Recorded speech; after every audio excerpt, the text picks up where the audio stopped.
நண்பர்களே, திருப்பாடல் 42 வழியாக கடவுளோடு எப்படி இணைந்து வாழலாம் என்பதை புரிந்து கொள்வோம்.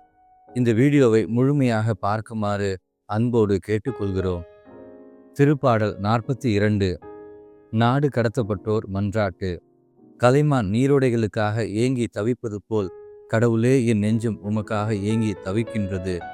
என் நெஞ்சம் கடவுள் மீது, உயிருள்ள இறைவன் மீது தாகம் கொண்டுள்ளது. எப்பொழுது நான் கடவுள் முன்னிலையில் வந்து நிற்கப் போகின்றேன்? இரவும் பகலும் என் கண்ணீரே எனக்கு உணவாயிற்று. உன் கடவுள் எங்கே என்று என்னிடம் தீயோர் கேட்கின்றனர். மக்கள் கூட்டத்தோடு சேர்ந்து பவனியாக கடவுளின் இல்லத்திற்கு சென்றேனே. ஆர்ப்பரிப்பும் நன்றி பாடல்களும் முழங்க விழா கூட்டத்தில் நடந்தேனே. இவற்றையெல்லாம் நான் நினைக்கும் போது என் உள்ளம் வெகுவாய் வெதும்புகின்றது. என் நெஞ்சே, நீ நம்பிக்கை இழப்பது ஏன்? நீ கலக்கமுறுவது ஏன்? கடவுளையே நம்பியிரு. என் கடவுளின் மீட்பு செயல்களை முன்னிட்டு இன்னும் நான் அவருக்கு நன்றி செலுத்துவேன். என் நெஞ்சம் மிகவும் தளர்ந்துள்ளது. ஆகவே யோர்தான் நிலப்பகுதியிலும் எர்மோன் மீசார் மலைப்பகுதிகளிலும் உம்மை நான் நினைத்து கொண்டேன். உம் அருவிகள் இடியென முழங்கிட ஆழ்கடலை அழைக்கின்றது. உம் சிற்றலைகளும் பேரலைகளும் என் மீது புரண்டோடுகின்றன. நாள்தோறும் ஆண்டவர் தமது பேரன்பை பொழிகின்றார். இரவுதோறும் நான் அவரை பாடுவேன். எனக்கு வாழ்வளிக்கும் இறைவனை நோக்கி மன்றாடுவேன். என் கற்பாரையாக இறைவனிடம், ஏன் என்னை மறந்தீர்? எதிரியால் ஒடுக்கப்பட்டு நான் ஏன் துயருடன் நடமாட வேண்டும் என்கின்றேன். உன் கடவுள் எங்கே என்று என் பகைவர் நாள்தோறும் என்னை கேட்பது என் எலும்புகளை ஊடுருவும் வாள் போல என்னை தாக்குகின்றது. என் நெஞ்சே, நீ நம்பிக்கை இழப்பது ஏன்? நீ கலக்கமுறுவது ஏன்? கடவுளையே நம்பியிரு. என் மீட்பராம் கடவுளை இன்னும் நான் போற்றுவேன். என் கடவுளின் மீட்பு செயல்களை முன்னிட்டு இன்னும் நான் அவருக்கு நன்றி செலுத்துவேன். நண்பர்களே, இந்த இறைவார்த்தை பகுதிக்கு எந்த விளக்கமும் கொடுக்க வேண்டிய தேவை இல்லை. ஏனெனில் கடவுளை மட்டுமே நம்பும் ஒவ்வொருவருக்கும் இந்த இறைவார்த்தையின் ஆழம் புரியும். எனினும் பழைய ஏற்பாட்டில் உள்ள இந்த திருப்பாடல்கள் அதிகாரத்தை இந்த காலத்தோடு ஒப்பிட்டு நாம் கடவுளோடு இணைத்து பயணிக்க முடியும். மனதிற்கு ஆறுதலும் பெற முடியும். பழைய ஏற்பாட்டில் நாடு கடத்தப்பட்ட இஸ்ரேல் மக்கள் தங்கள் மூதாதையரான ஆபிரகாம், ஈசாக்கு, யாக்கோபு வழியாக தந்தை கடவுள் செய்த அருஞ்செயல்களையும் மேன்மையையும் உதவிகளையும் தலைமுறை தலைமுறையாய் தந்தை கடவுளே அவர்களை எல்லா தீமைகளிலிருந்தும் காப்பார் என்று மனதார நம்பி கடும் துன்பத்தின் மத்தியில், வேதனையின் மத்தியில் கடவுளை நோக்கி இதய வேதனையோடு பாடும் ஒரு பாடலாகவே இருக்கிறது. நாடு கடத்தப்பட்ட நிலையில், தன்னுடைய சக்தியை இழந்த நிலையில், எனக்கு உதவி செய்ய யாருமே இல்லையே என்று இதயத்தில் எண்ணியே இவ்வாறு பாடுகிறார்கள். இந்த கொடுமையின் உச்சத்தையே திருப்பாடல் 42:1 கலைமான் நீரோடைக்காக ஏங்குவது போல் கடவுளே, என் நெஞ்சம் உமக்காக ஏங்கி தவிக்கின்றது என்று வாசிக்கிறோம். இந்த அதிகாரத்தில் உள்ள இறைவார்த்தைகளை பார்க்கும்போது கடவுளுக்காக ஏங்கி தவிக்கின்ற இதயமாகவும், கடவுளிடம் உதவி எதிர்நோக்கும் இதயமாகவும், கண்ணீரே என் வாழ்க்கை ஆயிற்று என்று ததும்பும் இதயமாகவும், துன்பங்களுக்கு முன் கடவுளின் பாதுகாப்பில் மகிழ்ச்சியுடன் வாழ்ந்த வாழ்க்கையை நினைத்து நினைத்து வெதும்பும் ஒரு இதயமாகவும், உதவி செய்யும் கடவுளுடைய பேரன்பையும் வல்லமையையும் நினைத்து அவரை வாழ்த்தும் இதயமாகவும், நான் ஏன் இப்படி துன்பப்பட வேண்டும்? ஏன் என் பகைவர் என்னை இப்படி வதைக்கிறார்கள்? ஏன் கடவுளே என்னை மறந்து விட்டீர் என்று இதயம் வாடி வதங்கி துடிப்பதும் இதயத்தின் பேரிடியை இங்கு நமக்கு விவரிக்கின்றன. உன் கடவுள் எங்கே என்று என் பகைவர் நாள்தோறும் கேட்பது என் எலும்புகளை ஊடுருவும் வாள் போல் என்னை தாக்குகின்றது என்று படிக்கிறோம். இதுதான் வேதனையின் உச்சம் நண்பர்களே. பிறகு மனமே, நீ துவண்டு போகாதே என்று தனக்கு தானே ஆறுதல் சொல்லிக் கொள்வதும், இந்த சூழ்நிலையிலும் நான் கடவுளையே நம்பியிருப்பேன் என்று மனம் சொல்வதும் தான் கடவுள் மீது கொள்ளும் நம்பிக்கையின் உச்சமாகும். நண்பர்களே, இயேசு கிறிஸ்து பிறப்பதற்கு முன்பு, பல 100 ஆண்டுகளுக்கு முன்பு, கலாச்சாரம் குறைந்த நவீன தொழில்நுட்பம் இல்லாத காலத்தில் நம்மை விட வலிமையான மனிதர்கள் நாடு கடத்தப்பட்ட நிலையில் கடவுளை நம்பினார்கள் என்றால், இன்று நாம் எந்த அளவிற்கு கடவுள் மீது நம்பிக்கை கொள்ள வேண்டும் என்பதை புரிந்து கொள்வோம். கடவுளின் செயல்களை கேட்டும் அறிந்தும் சற்றே உணர்ந்த நம் மூதாதையர்கள் தந்தை கடவுள் மீது நம்பிக்கை வைத்தனர். இந்த அதிகாரத்தில் உள்ள இறை வார்த்தைகள் அனைத்துமே வாய் வார்த்தைகளோ, ஒருவரோடு ஒருவர் பேசிக்கொள்கின்ற வார்த்தைகளோ அல்ல நண்பர்களே. இதயத்தின் துன்பக் குரல், மனதின் வேதனை குரல், சிந்தனையில் கடவுள் மீது கொள்ளும் நம்பிக்கை குரல்.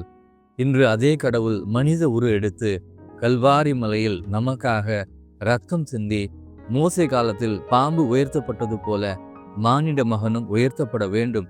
அதாவது நண்பர்களே, இந்த உலகத்திலிருந்து மீட்கப்பட வேண்டுமெனில் சிலுவையில் மரித்த இயேசு கிறிஸ்து தான் ஒரே வழி என்று கூறுகிறார். ஏதோ கடவுளாக அல்ல, மனிதனாக பிறக்கும் அளவிற்கு தன்னையே தாழ்த்தி கொண்டார் என்றால் நம் மீது அவர் கொண்ட அன்பை யாராலும் அளவிட்டு பார்க்க முடியாது தானே. ஆம், இயேசு நமக்கு நண்பனுக்கு நண்பன், தந்தைக்கு தந்தை, தாய்க்கு தாய், சகோதரனுக்கு சகோதரன், சகோதரிக்கு சகோதரி. கருவில் உருவானது முதல் மரணத்தை எதிர்கொள்ளும் வரையிலும் மரணத்திற்கு பிறகும் இயேசுவே நமக்கு உறவாக இருக்கிறார்.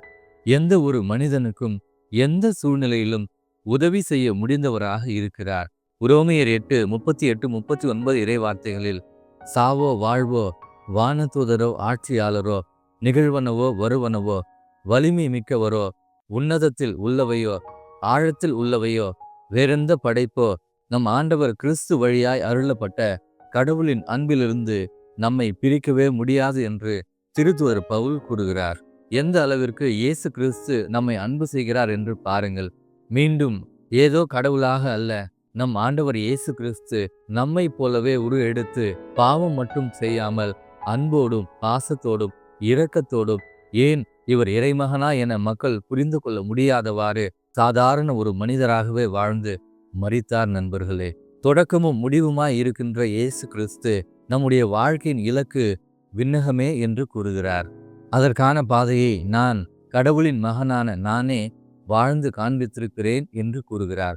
கடவுளாகிய நான் தான் முதலில் இறந்து மரித்து உங்கள் அனைவருக்காகவும் விண்ணகத்தை திறந்தேன். என்னை நம்பும் அனைவரையும் அதே விண்ணகத்திற்கு அழைத்து செல்வேன் என்று கூறுகிறார். கடவுளை அறியாத நம் மூதாதையர்கள் கடவுளை நம்பினார்கள். தண்டிக்கப்பட்டாலும் கண்டிக்கப்பட்டாலும் நாடு கடத்தப்பட்டாலும் கடவுளையே சார்ந்து கடவுளையே நம்பி வாழ்ந்தார்கள். வேதனையை பொறுத்து கொண்டார்கள். இன்று என் வாழ்க்கையே உங்களுக்கு முன்மாதிரி. என்னை பார்த்து என் வார்த்தைகளை கடைபிடித்து வாழுங்கள், நான் உங்களை திக்கற்றவர்களாக விடமாட்டேன் என்று நமக்கு நம்பிக்கை ஊட்டுகிறார்.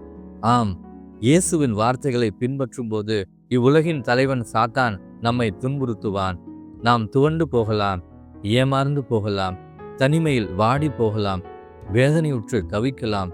ஒன்று மட்டும் மனதில் வைத்துக் கொள்ளுங்கள், இயேசு நம்மை திக்கற்றவர்களாக என்றுமே விட்டுவிட மாட்டார். ஏனெனில் இந்த பூமியில் நாம் வாழும் இந்த மண்ணில் இயேசுவின் தூய திரு ரத்தம் சிந்தப்பட்டுள்ளது. அந்த பரிசுத்த இரத்தம் நம்மை உருமாற்றி விண்ணகத்திற்கு அழைத்துச் செல்லும் ஆற்றல் கொண்டது. கடவுளை நம்பி துன்புறுகிறீர்களா? அஞ்சவே வேண்டாம். சரியான நேரத்தில் ஆண்டவர் இயேசு கிறிஸ்து உதவி செய்து வாழ வைப்பார், கைவிடவே மாட்டார்.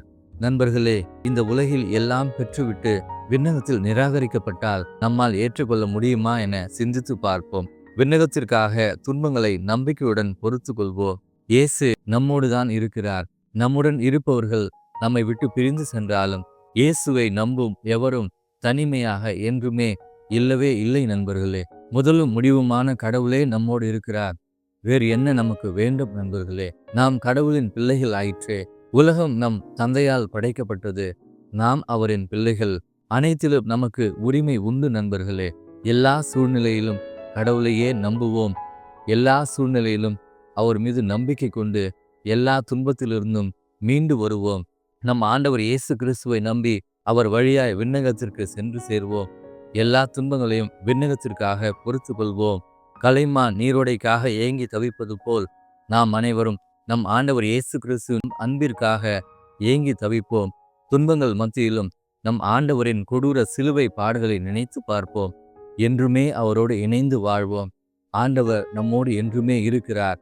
நம்பிக்கையை யாரும் எந்த சூழ்நிலையிலும் இழக்க வேண்டாம். நண்பர்களே, இயேசுவுக்கே புகழ், இயேசுவுக்கே நன்றி. மரியே வாழ்க.